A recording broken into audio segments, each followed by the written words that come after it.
Hi, my name is Megan Christian, and this is my presentation on leadership from the book The Servant, a simple story about the true essence of leadership by James C. Hunt.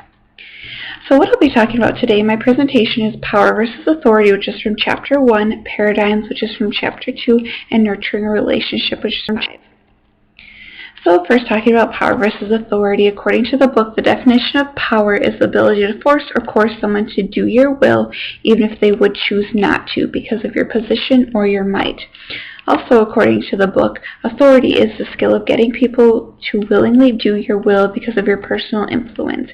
And thinking about it in the workforce, what kind of people do we have? I think we have three types of people. We have the people who are in power, the people who have authority, and the people who are in power and have authority.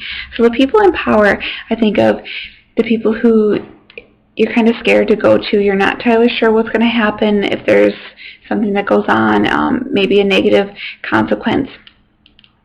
So you don't feel like you can go and talk to those people.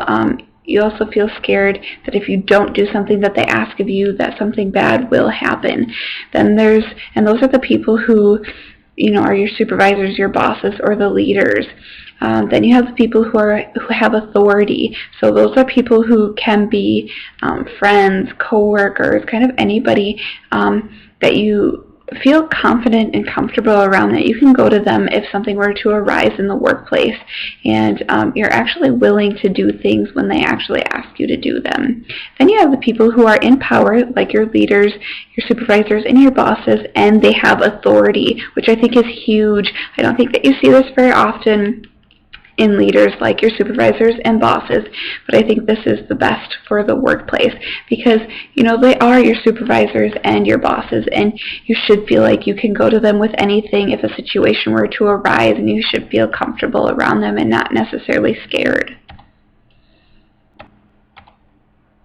Moving on to paradigms. According to the book, paradigms are psychological patterns, models, or maps we use to navigate our way through life. So there's kind of two types. There's old paradigms and the new paradigms. A lot of people are kind of stuck with their paradigms, their beliefs. They don't want to change them. They don't necessarily know if that'll be the best thing. However, when you sit here and you look at the healthcare field, it's vastly changing, and we want to make things better and easier for our patients. So when you think about and change your old paradigms, you make new paradigms, which can be in the best interest of your patient, your coworkers, your employees, kind of everybody. And I saw a quote that kind of reminded me of this, which is "Change the way you look at things, and the things you look at change," by Wayne Dyer. And this quote kind of stood out to me because, you're looking at those paradigms wondering, should I change them, should I not? However, when you do change them, something bigger and better can come out of them. So I came up with a sample paradigm here of my normal workplace, and it's a surgery paradigm. So some of the old paradigms are a length of surgery, which used to be longer, the techniques of surgery, which would cause longer recovery time and more risk of infection. People thought about it and thought, how can we change this? So they came up with new paradigms, which is length of surgery, which is shorter, technology, which has helped the surgery be shorter, making new techniques for surgery, which makes a shorter recovery time and less risk of nurturing a relationship. So in the book they talk about a garden concept, and it talks about how there's a seed, and you can't change the seed. However, you can nourish it and guide it. The seed will do whatever it wants to do, but you can sit here and you can water it, and you can guide it, and you can be there for it, giving it enough sunlight and compost, kind of doing the things if it needs help. Just kind of like people in the workplace and anybody, you sit here and you can't change people. However, you can sit here and you can nourish them and guide them to becoming bigger and better people. And that's kind of flourishing relationships. You can't sit here and think that it's going to happen overnight. Just like that seed, it doesn't turn into big, beautiful, vibrant fruit overnight. It takes time. That fruit can take weeks, months, to become that big, beautiful fruit that you can finally pick and eat. Just like people, you can't change them. It doesn't happen overnight. So sitting here thinking about it, you can't think that it's going to happen overnight.